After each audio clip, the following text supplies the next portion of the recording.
मैं डॉक्टर भट्ट, मुझे प्रसन्नता है कि मैं आज अपने हिंदी विद्यार्थियों के लिए भी कुछ रासायनिक विज्ञान से संबंधित विषय को प्रस्तुत कर रहा हूं और निश्चित रूप से यह प्रस्तुतिकरण विद्यार्थियों के लिए उपयोगी होगा। अतएव निवेदन है कि यह वीडियो अंत तक देखें और आज का विषय है द्रवों पर पृष्ठ तनाव। द्रवों के बारे में बात करूंगा।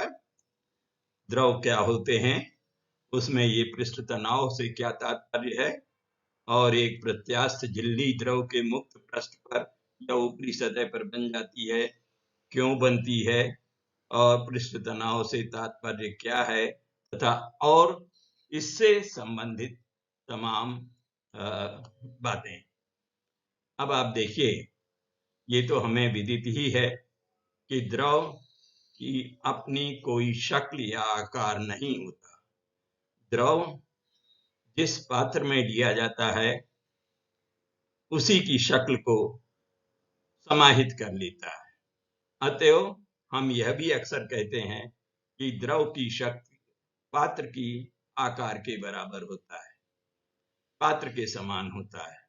अब जब हम द्रव लेते हैं किसी भी पात्र में तो क्या होता है, जैसा कि हमें मालूम है कि कोई भी पदार्थ अणुओं और परमाणुओं से मिलकर बना हुआ है।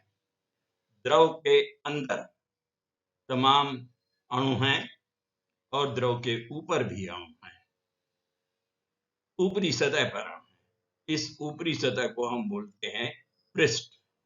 तो ऊपरी सतह स्थिर द्रव में जब हम ध्यान से देखें तो हम कभी ये नहीं पाएंगे कि वो सीधी रेखा में होती है, बल्कि क्या होता है, एक भीतर की ओर झुकी हुई, भीतर की ओर खींची हुई सी समझ में आती है, जिसको कि हम बोलते हैं कॉनकेव या अवतल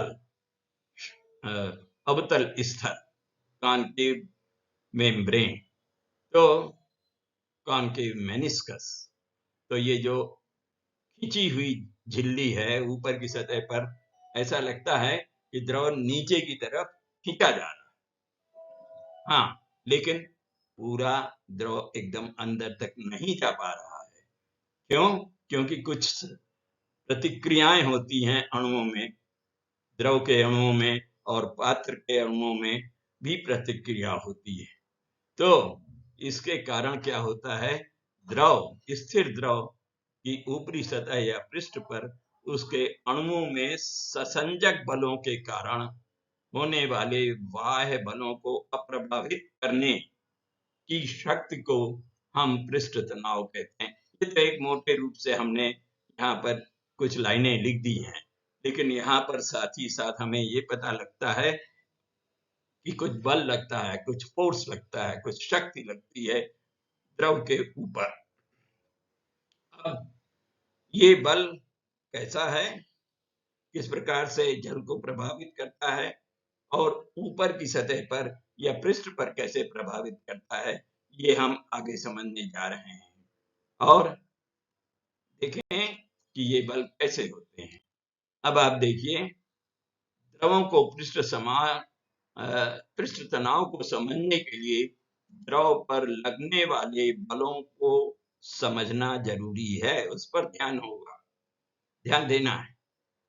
द्रव एक ही पदार्थ जैसे द्रव है के अणुओं में खिंचाव होता है, प्रतिक्रियाएं होती हैं, प्रायः ये खिंचाव का बल लगता है। एक अणु दूसरे अणु को अपनी तरफ खींचता है और इसी खिंचाव को हम ससंजक बल कहते हैं या कोहेसिव फोर्स कहते हैं। यह बल एक ही पदार्थ के अणुओं के मध्य लगता है। ध्यान दें, ये बहुत ही जरूरी है। एक ही पदार्थ, जैसे जल है तो जल के प्रत्येक अणु में खिंचाव जो होगा उसको हम बोलेंगे ससंजक बल। जैसे द्रव के अणुओं में कोहेसिव फोर्स या ससंजक बल लगता है। लेकिन जैसा कि हमने पहले अभी बताया कि द्रव पात्र के संपर्क में भी है। पात्र का अणु अलग है और द्रव का अणु अलग है। इसी बिंदु पर द्रव पात्र के संपर्क में भी है। तो ये दोनों के अणु अलग हैं और अलग अलग अणुओं के बीच संपर्क होने पर जो बल लगता है, जो फोर्स लगता है, जो आकर्षण होता है, उसको हम बोलते हैं आसंजक बल या एडिसिव फोर्स। पात्र में जल रखने पर जल और पात्र के अणु संपर्क सतह पर अथवा बिंदु पर लगने वाले आसंजक बल को एडिसिव फोर्सेस कहा जाता है, आसंजक बल। तो ये तो बहुत ही जरूरी है, इसी आधार पर हम आगे के बारे में सीख सकेंगे। अब आप देखिए, द्रव की सतह पर स्थित कणों या अणुओं में द्रव के भीतर की ओर खिंचाव होता है, जिसके कारण द्रव की सतह पर तनाव बना रहता है। ये हम पहले भी अभी बता चुके हैं शुरू में ही। अब देखिए, यहाँ 3 चित्र हैं, इस पर अगर हम ध्यान दें तो ये केवल दर्शाने के लिए चित्र बताया गया है, जिसमें द्रव के कई अणु नीले रंग से दिखाए गए हैं। इस तरह से अनगिनत अणु हो सकते हैं द्रव में, आयतन पर निर्भर करता है, मात्रा पर निर्भर करता है द्रव की। और अब आप देखिए, द्रव के मध्य में एक अणु है, इसको विभिन्न अणु अपनी तरफ खींच रहे हैं मध्य में, द्रव के अंदर। लेकिन कुछ अणु तो द्रव की सतह पर भी हैं, और द्रव की सतह पर जो अणु हैं उनका क्या असर हो रहा है? उनको द्रव के अंदर के सतह, अंदर के अणु अपनी ओर आकर्षित करते हैं या खींचते हैं। एक प्रकार का बल लगता है जिसको कि वो नीचे खींचते हैं, और वो बल क्या है? कोहेसिव फोर्सेस, ससंजक बल। ससंजक बल अंदर भी लग रहा है और ऊपर भी लग रहा है। ऊपर ससंजक बल लगने के कारण, सतह पर ससंजक बल लगने के कारण द्रव की सतह नीचे की ओर खींची सी महसूस होती है। द्रव की सतह पर स्थित अणु द्रव के अंदर स्थित अणुओं द्वारा भीतर की ओर खींचे जाते हैं। इस प्रकार से अब आप ध्यान दें कि कई अणु हैं, ये सब अणु अंदर की ओर खींच रहे हैं, जिससे क्या होगा? सतह तो सीधी नहीं होगी।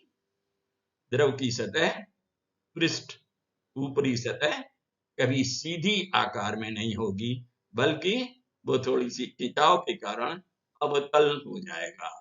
उसका स्तर या मेनिस्कस कॉनकेव हो जाएगा, उसको हम बोलते हैं कॉनकेव मेनिस्कस या अवतल स्तर। और आप ध्यान दें, किसी भी द्रव में, किसी भी पात्र में कोई भी द्रव लिया जाए तो स्तर कॉनकेव होता है। केवल एक द्रव ऐसा है जिसमें हम उत्तल स्तर भी देखते हैं, और उसके बारे में आपको हमने अभी नहीं बताया है। वो होता है पारा, मरकरी, Hg। Hg है तो द्रव सामान्य तापक्रम पर, लेकिन वो एक धातु है। उसका स्तर कैसा होता है? उत्तल, यानी ऊपर की ओर खींचा हुआ। यहाँ पर तो दर्शाया नहीं है, लेकिन उसके बारे में आगे हम और बात करेंगे कि उसमें उत्तल स्तर क्यों होता है। तो अब अगर मान लीजिए हम एक जल के बारे में ध्यान दें कि इसमें जल भरा हुआ है, द्रव जल है, तो द्रव में, जल में एक विशेष प्रकार का और आकर्षण होता है। अब वो हमें मालूम है, वो हाइड्रोजन बंध होता है। एक अणु, जल का एक अणु दूसरे अणु से हाइड्रोजन बंध के द्वारा भी आकर्षित होते हैं, खींचे रहते हैं। तो ये खिंचाव जल के अणु में और ज्यादा होता है सतह पर। तो ये 3 चित्र के द्वारा ये दर्शाया गया है कि ये खिंचाव क्यों होता है। अब आगे देखिए क्या होता है और क्यों होता है। द्रव की सतह पर, जैसा कि मैंने आपको पहले बताया, एक लोचदार झिल्ली बन जाती है। लोचदार मतलब भीतर की ओर दबी हुई। और एक मेम्ब्रेन या झिल्ली ऐसी बन जाती है, द्रव की सतह पर झिल्ली बनती है। तो ये क्यों होता है, ये हमने आपको अभी बताया। और साथ ही साथ एक चीज, एक बल और लगता है, जो कि जिसको हम बोलते हैं स्पर्श रेखा बल या टेंजेंशियल फोर्स। ये टेंजेंशियल फोर्स कहाँ लगता है? जहां पर द्रव का अणु, सतह पर स्थित द्रव का अणु पात्र के अणुओं से संपर्क में रहता है। तो एक और विशेष प्रकार का टेंजेंशियल फोर्स लगता है और परिणाम स्वरूप द्रव की सतह पर एक झिल्ली बन जाती है। केवल अगर कोहेसिव फोर्स हो तो जल भीतर के अंदर चला जाए, लेकिन ऐसा कभी नहीं होता। द्रव की सतह दब जाती है, क्यों कि उसमें एडिसिव फोर्स, आसंजक बल द्रव के पात्र के अणुओं में और द्रव के अणुओं में लगता है, किनारे पर, साइड पर, और बीच में ससंजक बल लगता है। इसी कारण से वो एक प्रकार का ऊपरी सतह झिल्ली जैसी दिखाई पड़ती है, जो कि लोचदार हम इसलिए कहते हैं कि भीतर की ओर झुकी है। और इतना ही नहीं, आपने शायद ये ध्यान दिया होगा कि अगर द्रव की सतह पर सावधानी से एक हल्का सा पिन या कागज भी रख दें तो वो भीतर नहीं जाता, बल्कि ऊपर ही तैरता रहता है, ऊपर ही तैरता रहता है। और इतना ही नहीं, आपने ये भी देखा होगा कि अगर द्रव की सतह पर छोटे छोटे कीड़े भी तैरते रहते हैं, वो डूब नहीं जाते। यहाँ तक कि अगर लहरें भी चलती हैं, हवा भी चलती है, तो भी वो ऊपर ही तैरते रहते हैं। क्यों? कारण यही है कि ये लोचदार फिल्म है, जो उनको चलने में, चलाने के लिए उनके ऊपर वो आसानी से चल सकते हैं, अपने पैरों को इस प्रकार से एडजस्ट करते हैं। वो तो हम आगे और पढ़ेंगे कि वो उस पर चल सकते हैं। यह समानांतर बल द्रव की सतह पर लगने वाले आसंजिक बल के कारण लगता है। अब एक चीज और बहुत जरूरी है कि पृष्ठ तनाव आंतरिक गुण है किसी भी द्रव का, इंटीरियर प्रॉपर्टी या आंतरिक गुण है। सब द्रव, हर एक द्रव का पृष्ठ तनाव कभी एक नहीं होता, सबका अलग अलग होता है। और ये तापक्रम पर निर्भर करता है, द्रव के तापक्रम पर निर्भर करता है, और द्रव की संरचना पर निर्भर करता है। तो इसको हम कहते हैं कि ये आंतरिक गुण है, द्रव का आंतरिक गुण है, इंटीरियर प्रॉपर्टी है। और जैसे उदाहरण यहाँ दिया है, यदि हम इथेनॉल, अल्कोहल को के पृष्ठ तनाव को गामा इथेनॉल के द्वारा दर्शावें और जल के इथेनॉल को गामा वाटर के द्वारा दर्शावें, तो ये दोनों कभी बराबर नहीं होंगे उसी तापक्रम पर भी। ध्यान दें, जब भी कभी हम पृष्ठ तनाव के बारे में बात करते हैं तो हमें तापक्रम बताना बहुत ही जरूरी है। तापक्रम का प्रभाव पृष्ठ तनाव पर पड़ता है। प्रायः जब तापक्रम बढ़ता है, ज्यादा होता है, तो पृष्ठ तनाव कम होता है। ये क्यों होता है, क्या कारण है, ये तो सब हम आगे के प्रस्तुतिकरण में बात करेंगे। तो अब हम कहें कि पृष्ठ तनाव को हम कैसे परिभाषा करें, तो स्थिर द्रव, ध्यान रखिए, स्थिर, हलचल वाला द्रव नहीं, वेव्स वाला नहीं, स्थिर द्रव के ऊपरी सतह अथवा पृष्ठ की एकांक लंबाई पर अभिलंबवत लगने वाला स्पर्श रेखा बल पृष्ठ तनाव होता है। अब देखिए, इसमें कई टर्म्स, कई बातें हमने बताई, अभिलंबवत और स्पर्श रेखा बल, इसको हम समझेंगे अभी थोड़ी देर में। पृष्ठ तनाव के कारण द्रव का मुक्त पृष्ठ एक प्रत्यास्थ झिल्ली की भांति व्यवहार करता है, जिसका कि हमने पूरा वर्णन सब कुछ पहले ही समझा दिया सतह पर अपना, इसी तनाव के कारण सतह पर वह अपना न्यूनतम पृष्ठ रख पाता है, न्यूनतम क्षेत्रफल रख पाता है। अब आप देखिए पृष्ठ तनाव को किस प्रकार से समझा जा सकता है।